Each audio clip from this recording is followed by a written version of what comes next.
Are you illiterate or just plain stupid? The voice echoed through the banquet hall like a cold slap, sharp and deliberately loud. Richard Langford, gray suit, hand trembling with anger, pointed straight at the coffee cup in front of him. Americano. No ice. Not as ordered. As Siri one. The banquet room at Fontaine Royal fell silent.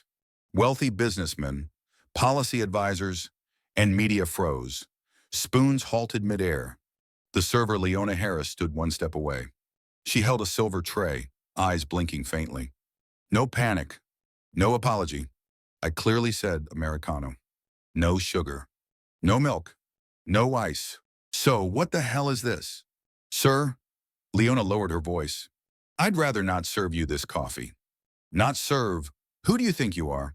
I'm a VIP here. Richard reached for the cup, but Leona stepped back half a pace, her hand on the tray's edge as if blocking him. Her gaze didn't waver, just wary. Sir, please don't drink that. Excuse me. Something smells off. Her words, though quiet, shook the room. Jared, Richard's assistant, stood abruptly. Preston, the lounge manager, hurried from the bar, face pale. Richard's eyes flicked to Leona, then to the coffee. He leaned to sniff, but stopped short. The banquet hall froze like a still photograph. A new black server dared to block a tech billionaire in front of over 100 guests, and with one sentence made him hesitate. Leona stood still, tray in hand, eyes on Richard, not afraid. Not defiant, just unyielding. 7 days earlier, Richard had never met her. But things had started long before he realized he was being watched. Richard had never met her before that day. But a week earlier, at the lowest level of Fontaine Royal, Leona Harris's name appeared on the VIP lounge schedule. No email, no official notice. Just a printout on the manager's clipboard. She was folding napkins in the storeroom when Preston walked in, not looking up, not calling her name. Leona, fill out the lounge form. Start Monday. Is there a mistake I didn't request a transfer? No mistake. Don't ask questions. The clipboard landed like a verdict. Her name was there, line 4 among veteran servers, all with medals for serving dignitaries. Leona held the paper, but overheard Preston muttering to his assistant. No need to inform HR. It'll update automatically later. She'd never worked the lounge. For 2 years, only weddings, galas, brand conferences. Each night a different world, but all shared one thing: no one cared who she was. And now, Lounge Sandra, a colleague, whispered, "They're really letting you in." Leona gave a faint smile, but her chest tightened. Not from nerves, but instinct. The kind only those excluded from the system would understand. Her first night in the lounge. The new uniform, jet black, high collar, silver buttons fit like a soft shackle. Polished wood floors, dim but cold lighting, a faint citrus scent in the air. There she met Jared Voss, new assistant to billionaire Richard Langford. Heard you're from the wedding floor, Jared asked, eyes scanning from her wrist to her jaw, sizing her up. I've served busier places than the lounge. It's not about speed here, just silence and precision. His voice was light. The last sentence was almost a command. The coffee order was ready, Americano. No sugar, no milk, no ice, printed clearly, underlined twice. Too much preparation for a single coffee. Leona sat up straight, not from confidence, but because she knew she was being watched from multiple angles. Less than 10 minutes later, Preston glided past behind her, hands clasped behind his back, eyes glancing at the silver tray as if checking the metal's shine. Not a word. But his presence made the air a few degrees colder.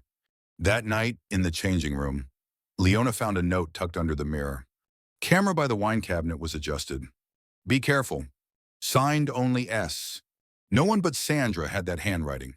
Leona recalled last month. She nearly got written up when a guest forgot a wallet at the banquet table. Preston immediately noted failure to monitor guest property, but Sandra spoke up, citing the camera. Since then, they rarely talked, but a silent trust formed. She folded the note, slipped it into her pocket. A question swirled in her mind. What are they setting up?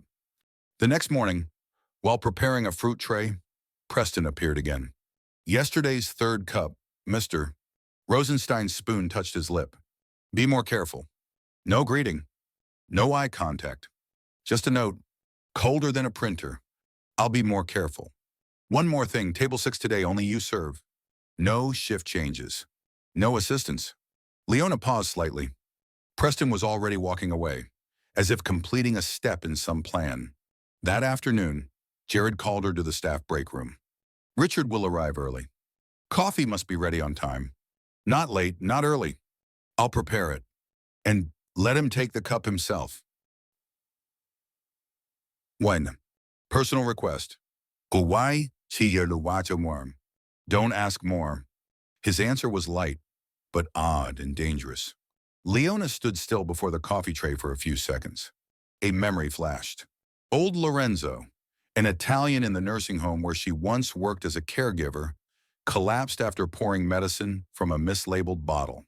No one should handle anything themselves when their heart is weak. Leona, he'd said. The order was the same Americano. No sugar, no milk, no ice underlined twice.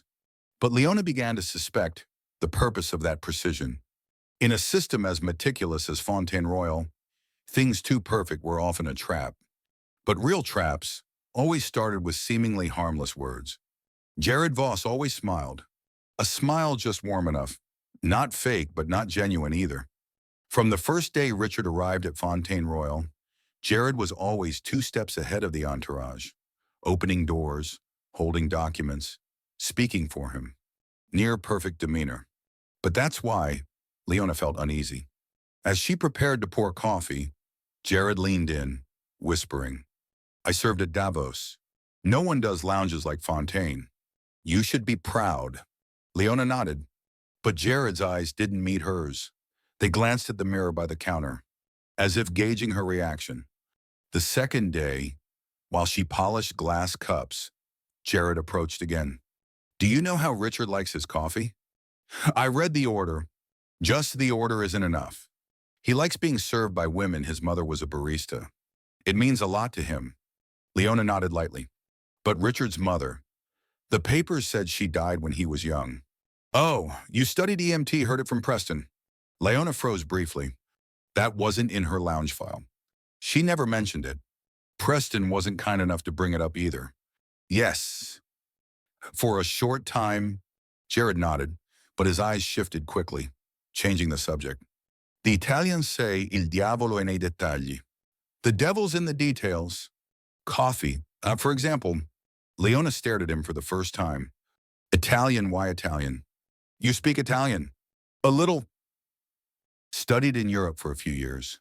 This place needs languages. That smile again. But this time, it felt more forced. That night, Leona flipped through her personal notebook where she jotted down VIP guest preferences. Richard Langford's page was unchanged. Likes silence, hates questions, avoids long interactions. Suraserum. Yet Jared always talked while she served. She underlined a new note. Sommer, Jared talks too much. Doesn't match the client.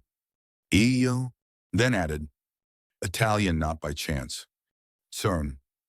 Before sleeping, she replayed the internal camera footage from shift change. There was a moment where Jared whispered to Preston, close to his ear.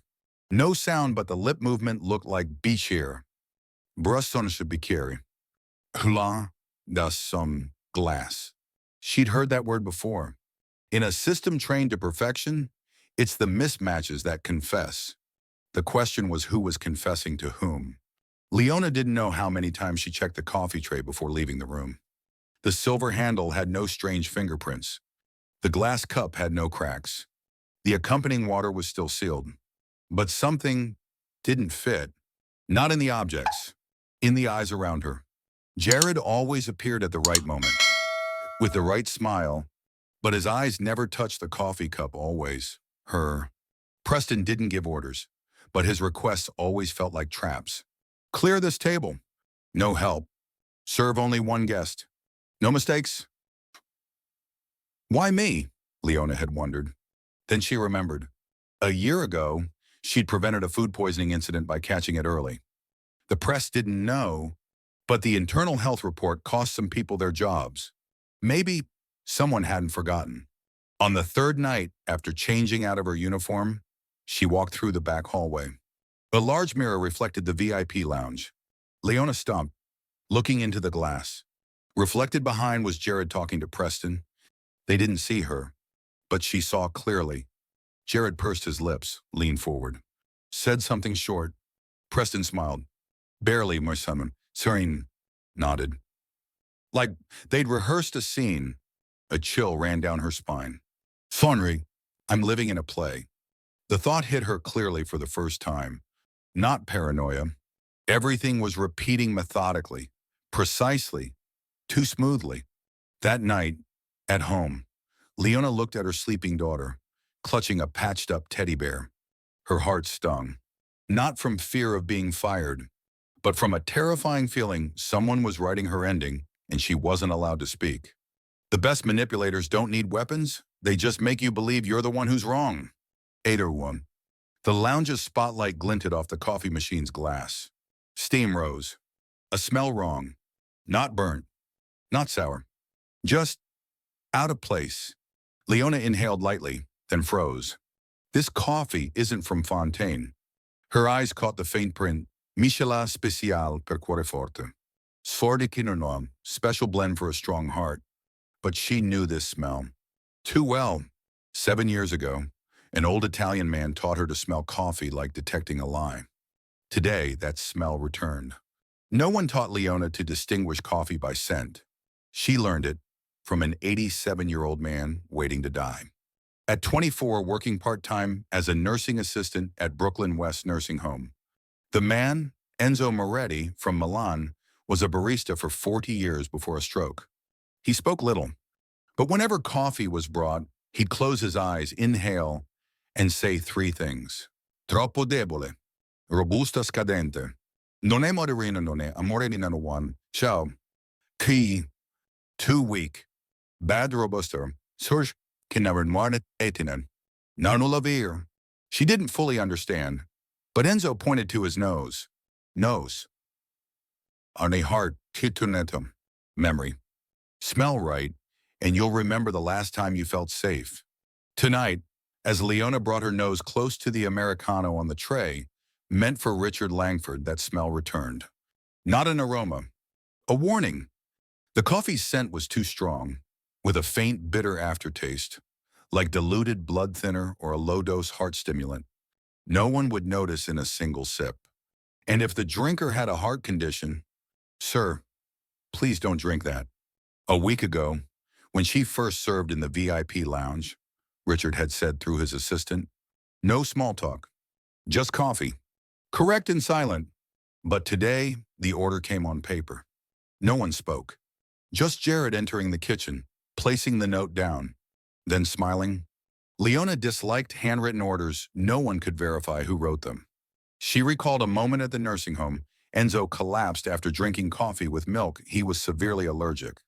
She'd injected an anti-allergy shot in time because she smelled the milk.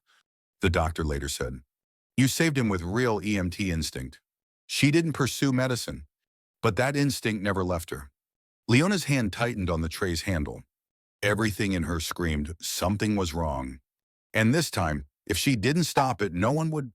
Not because she was a server, because she was the only one there who smelled the lie. Outside the service room, Jared was smiling, chatting with Preston. Leona inhaled again, frowning slightly. A thought flashed. This isn't an accident. This is an audition. Azione. Leona was always the first to arrive for morning shifts, the last to leave the banquet hall. Yet her name never appeared on the Employee of the Month list. She wasn't as glamorous as the bartenders, not as talkative as the PR staff. She just did her job well, too well, so no one noticed. 6 years ago, Leona studied EMT at Queens College, dreaming of becoming a paramedic. But in her second year, her husband died in a construction accident. She dropped out to work full-time as a server, raising her 4-year-old daughter. Her application for tuition aid was denied. Reason not urgent enough. Who decides what's urgent, she'd asked, tears streaming. For a while, she worked night shifts at the nursing home. There, she met Enzo, who taught her her first Italian phrases. The truth always speaks in a low voice. She didn't fully grasp it. But when colleagues blamed her for shift mix-ups or scolded her for not smiling on cue, she remembered it. Not every truth needs shouting, but none should be buried. One morning, Leona requested 3 hours off because her daughter had a high fever. Preston, then shift manager, refused, despite extra staff. You think being a single mom gets you special treatment? I don't want special treatment. I just want to be human. That time, her file noted emotional thinking, lacks responsibility. Since then, she stayed silent. She did her job right, but didn't dare do the right thing. Until today, when Jared handed her the handwritten order with a smile that said no reason to doubt, she understood no one wanted her to speak up. Because the system was built to protect those who stay silent and punish those who tell the truth. But today, Leona was no longer a replaceable server. She was the only one who smelled the lie, the only one who knew Italian, and the only one willing to risk her job with one sentence.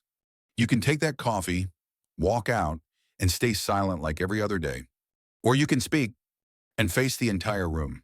Leona looked in the mirror, adjusting her black tie, not to stand out, but because today she refused to be hidden anymore. Leona glanced at herself one last time. Footsteps echoed rapidly in the hallway. The door opened. White light from the banquet hall flooded in, pulling her from her thoughts.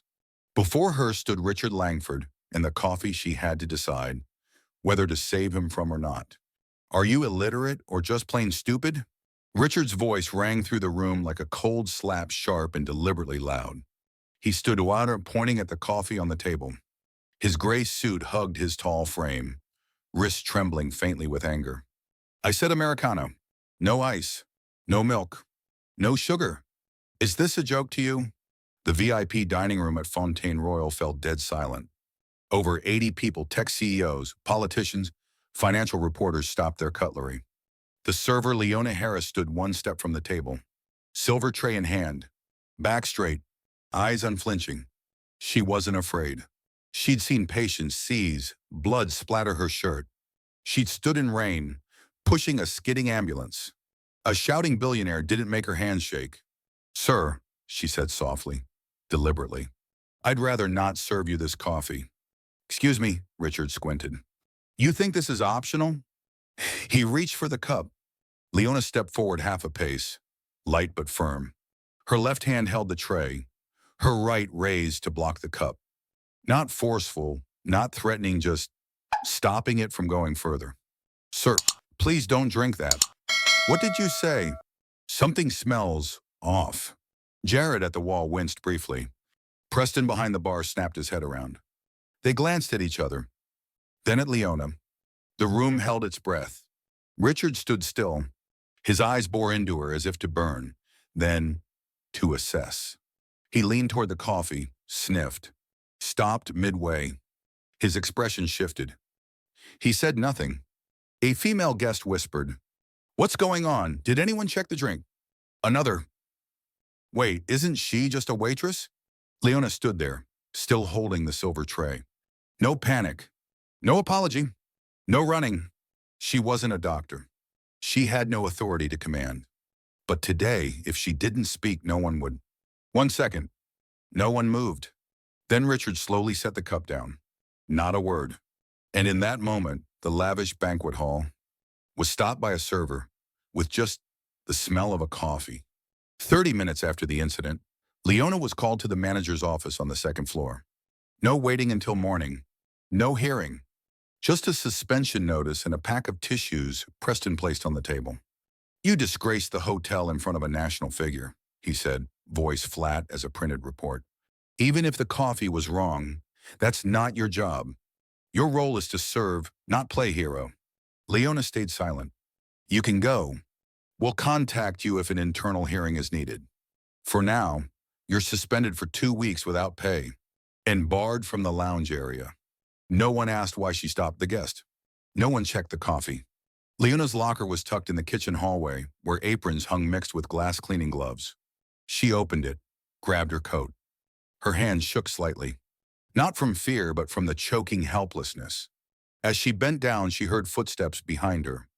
Hands in pockets, leaning against the wall. Rough day, he said, not looking at her. But don't worry. I think things will settle soon. His voice was light as a breeze, but something felt rehearsed, like he'd practiced in a mirror. Then Preston approached from the hallway. He asked in English, "You sure she delivered the right tray?" Jared didn't answer, just tilted his head, replying softly in Italian. "È facile, fagli servire il bicchiere lui stesso." "Oui, make sure he serves the glass himself." Leona's heart skipped a beat. She didn't speak, but in her mind each Italian word rang like an alarm. Jared and Preston walked away, unaware she understood every word. Sitting on a bench by the emergency exit, Leona pulled out her phone. Cracked screen. Cracked screen. A text from her daughter blinked. "Mom, I have a dance tomorrow." She buried her head in her hands, breathing slowly. Nothing left to lose, but no turning back. For the first time, Leona realized, this wasn't just about a wrong coffee. She'd stepped into something bigger and more dangerous than a billionaire's reputation. Sometimes a single sentence makes you a thorn in the system's side. Have you ever faced a moment where silence was safe, but speaking up cost you? Share that moment in the comments. Your story might help someone facing the same choice. Late at night, the hotel's side lobby was nearly empty. Dim chandeliers cast golden shadows on the ceiling, like ghosts of a finished gala. Leona sat alone by the vending machine, a cold soda pressed to her forehead, soothing the smoldering thoughts in her mind. A low voice spoke behind her. "I wouldn't be surprised if they kicked you out of the state for stopping a billionaire from drinking coffee." Leona turned. An older man in a gray suit, pale tie, leaning on a walnut cane. A regular always at the back of the lounge, quiet, observant. She remembered his name from the order slip, Ellis Monroe. He smiled faintly. "But to me, the way you stood there among 100 people and said 3 words, that wasn't chance." Leona stayed silent. Ellis sat on the chair beside her, movement slow but steady. "I was ousted from Fontaine Royal 4 years ago," he said, eyes elsewhere. "I was CEO then." Leona froze. "Preston signed my first disciplinary report." Then came a string of unexplained incidents. "The system here doesn't make mistakes, it's designed that way." He pulled a folded email printout from his suit pocket. He did the same to another black manager. "You think that coffee was just a random error?" Leona took it, scanning the line. "Ensure control over service flow to VIP 6, no deviation allowed." Schutzum. VIP 6, Richard Langford. "You're not alone," Ellis said softly. "They're just waiting to see if you'll break like the others before you." A breeze swept through the hallway. Leona met his gaze. "What do you want?" Ellis looked straight into her eyes. "I don't need someone to fight the system. I need someone who understands it and knows where it's breaking." A beat of silence. He stood around, leaving a gold-embossed business card. Imani Su Inmarn M. Holdings, Ethics, and Monitoring. On the back, handwritten in brown ink. "If you still remember Italian, I think we have work to do." Arnon, Doruwas or Nawarwash. Leona gripped the card. Her heart no longer trembled, it raced. The next morning, New York drizzled. Rain streaked the glass of the coffee shop across from Fontaine Royal, making the hotel look like a fracturing fortress. Leona sat at a corner table, gray hoodie up. Before her was Ellis's card, opening a world she hadn't expected to enter, a battle between manipulators and those erased in silence. She opened her laptop, checking Richard's schedule, table assignments, public CCTV. Some clips were deleted or missing frames. She sent an encrypted message to Tony, a former bartender who'd worked with her in the back kitchen. He'd quit months ago after Preston abruptly reassigned his shifts, then cut his contract. 3 hours later, Tony appeared, cap pulled low, sliding a USB across the table. "This doesn't exist on the main server. It's a backup I kept to protect myself." Leona took it. "Thanks." She retreated to a rented workspace, dim light, humming ventilation fan. Plugging in the USB, the screen showed the VIP lounge that night from an unnoticed side angle. In the clip, Jared Richards' assistant stood backstage, on the phone. The audio was faint, but Leona nodded she recognized his voice. "And the Italian, spinghi Preston, a scrivere il rapporto subito dopo. Shapin Renterinon. Push Preston to write the report right after." She slowed the footage. Jared glanced at the coffee tray, then whispered, "Se non funziona, useremo il piano B." If it doesn't work, we'll use plan B. Leona sat motionless. No more doubts. This wasn't just a swapped coffee. It was an organized scheme, with her as the test subject and Richard likely a target all along. She replayed it, transcribing every line. Her Italian wasn't perfect, but enough to grasp the meaning. Her breath caught in her chest. If it doesn't work. It was intentional. Planned. Sure you're going to worm. With a backup. Leona leaned back, staring at the stained ceiling, where a flickering bulb pulsed like a faltering signal. Leona set the USB on the worn wooden table in the temporary apartment Ellis used as a covert office. The walls held old photos, Fontaine's staff charts, internal document printouts like a war journalist's investigation board. Ellis sat at the table, flipping through Leona's handwritten transcript of the Italian video. He read slowly, eyes pensive, as if seeing ghosts of the past. I was right, he muttered. Jared's not just an assistant. He's a proxy for the new shareholder group, ones who want Richard out of Ever AI without a board vote. Leona frowned. So he's trying to make Richard lose control or lose his life. Ellis nodded. And Preston, the inside man, deletes clips. Files reports to suspend you when things don't go as planned. She stared at the chart before her. Disjointed actions now formed a closed loop of conspiracy. Ellis held the paper with the key Italian phrase, Se Richard muore stasera, domani l'azienda sarà nostra. Second, if Richard dies tonight, tomorrow the company is ours. He looked up. Richard doesn't know Italian. But if Jared's own voice says this, and there's a recording, Leona finished. We need him to hear it without Jared suspecting. A beat of silence. Ellis stood, pulling a recorder the size of a keychain from a bookshelf. There's an AI equipment test tomorrow morning. Jared will be there. Can you get close? Leona nodded. If I pose as a tray sanitizer, like before, or better. Ellis cut in. Get the clip to Richard. Unofficially. Let him decide. She gripped the recorder. No one trusts a server. But if he hears it himself, in a language only a few understand. Ellis met her eyes, cold but clear. This isn't about a coffee anymore. It's about power. About who survives this system. Leona said nothing. She opened her bag, tucked the recorder into a tissue box, and stood. No more trembling. No more retreating. Executive boardroom, 37th floor, the next morning. Richard Langford sat alone by the glass window, holding an espresso, no ice, no sugar, just as he liked.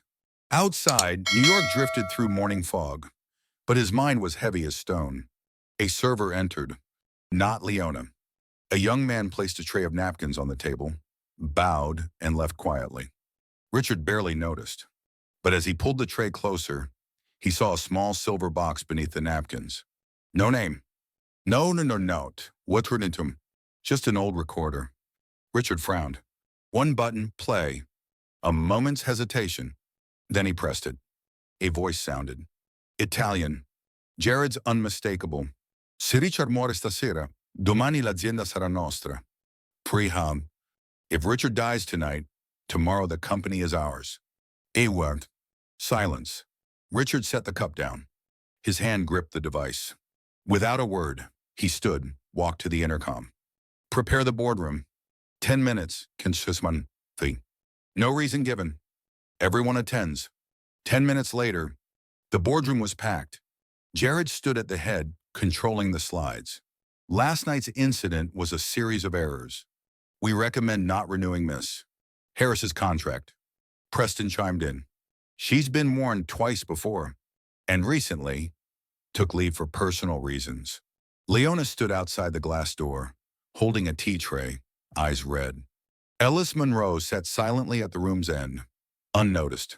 Jared opened a slide, an image of Leona blocking the coffee tray. Red text, security breach, staff misconduct. Richard stayed silent, eyes fixed on Jared. As Jared moved to conclude, Richard placed the device on the table. I have a recording. The room froze. Jared forced a smile. What recording, sir? Richard didn't answer. He pressed play. Italian echoed through the silent room. Spinghi Preston a scrivere il rapporto subito dopo. Sorry, it's so. Push Preston to write the report right after. Se non funziona, useremo il piano B. Se Richard muore stasera, domani l'azienda sarà nostra. Chappé sur. If Richard dies tonight, tomorrow the company is ours. Surtina warna. Preston's mouth fell open. Jared stood petrified. A director whispered, "Does anyone understand Italian?" Richard replied, "I don't, but the server you suspended does. If not for her, I'd have drunk that coffee." Leona, outside the hall, still stood there. A manager stepped out softly. "Mr. Harris, Mr. Langford invites you in." A silent earthquake had begun, and at its center was the server once berated before New York's elite. Leona remained outside, not yet stepping into the boardroom. Then two security guards in black uniforms appeared in the hallway. Unhurried, quiet, they nodded to a nearby manager. Inside, Jared froze post-recording, still processing, when Richard gestured lightly toward the door. The guards entered, no explicit orders needed. "Please leave the meeting," one said softly, placing a hand on Jared's shoulder. No protests. No one stopped them. Jared stood hesitantly, face pale, then walked out. His shoes clicked faintly on the marble floor.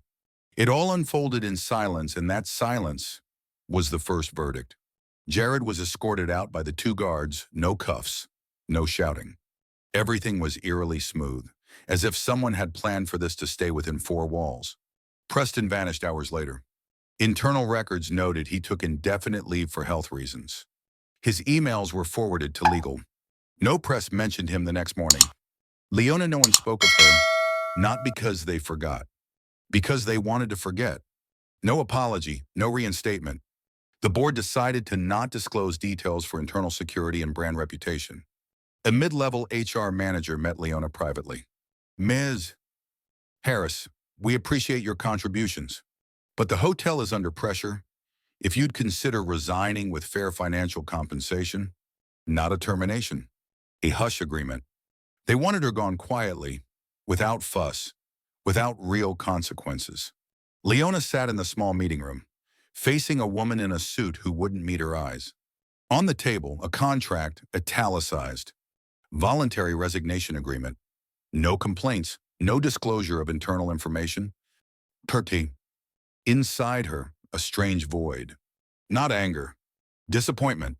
She'd saved a life. Exposed a murder plot. Prevented a company's stock crash. Yet now, she was treated as a risk to eliminate. Not because she was wrong, because she spoke the truth at the worst moment for them.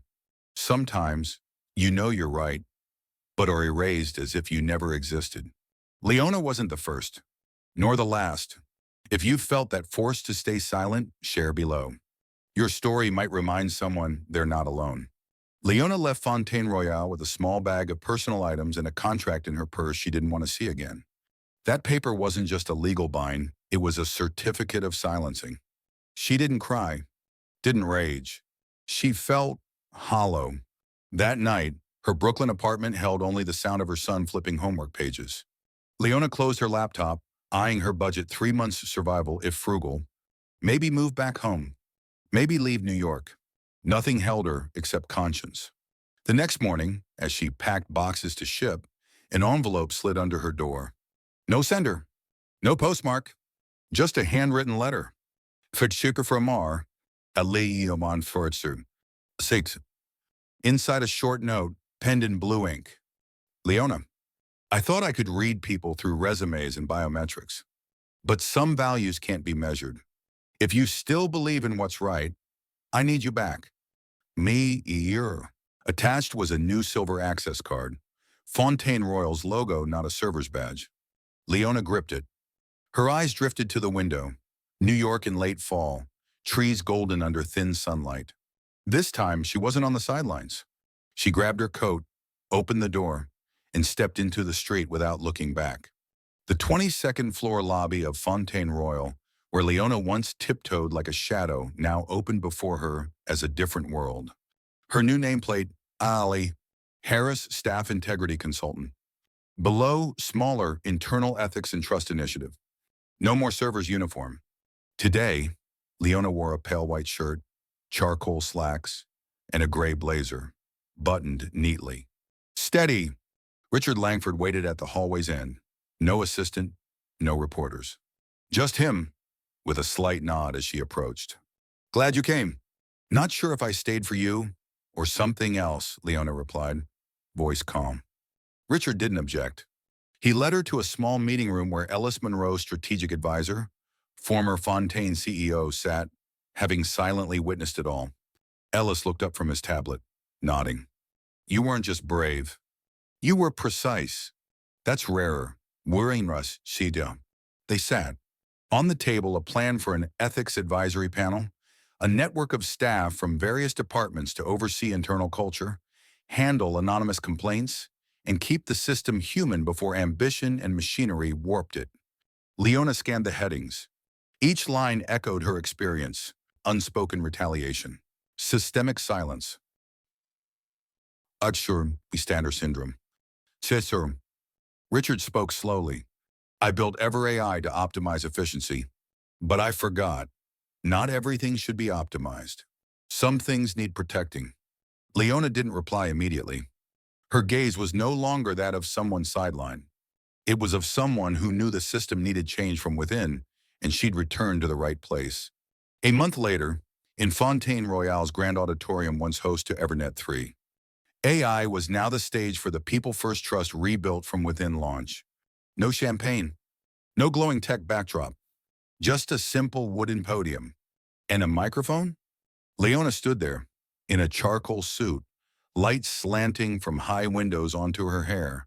No script, no lengthy introduction needed.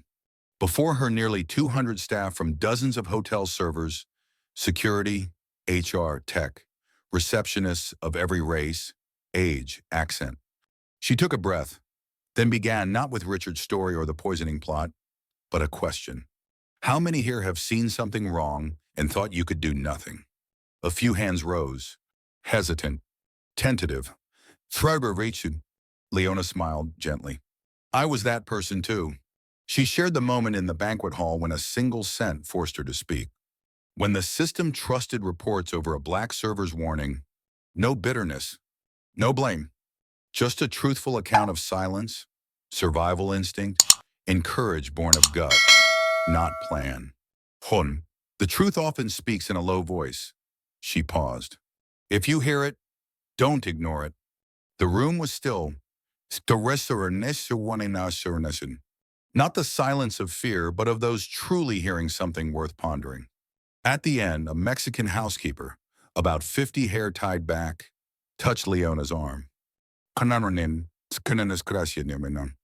I thought I was invisible. You made me feel real. Leona just smiled. She knew that's why she was here. The elevator stopped at the 14th floor internal management. The doors opened. Leona stepped out, no longer carrying a silver tray, dodging guests' eyes. Today, she walked with her back straight, wearing a nameplate, Staff Integrity Advisor. No one could diminish her for her role. She paused at her new office door. Inside, a young server fumbled with a VIP table map. Leona knocked lightly. Need help with that?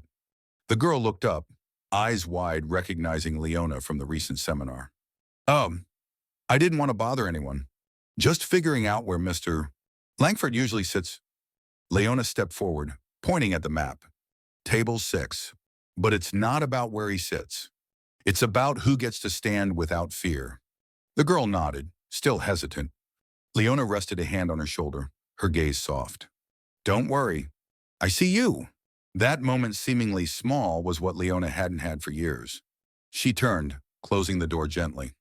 The hallway was quiet, morning light streaming through the long glass pane. She stood there, taking a deep breath. In the distance, footsteps, a printer's hum, the elevator's ding, blended into the system's background music. But now at least one person inside was ready to speak when something was wrong. Some save a life with a single sentence. Some save a system by refusing to walk away.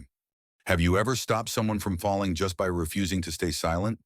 If you've spoken up at the right moment or wished you had, share your story in the comments. Because sometimes one sentence can save a life. And if you believe courage doesn't need to be loud, subscribe to the channel. Unveiled Wealth, we tell stories worth hearing,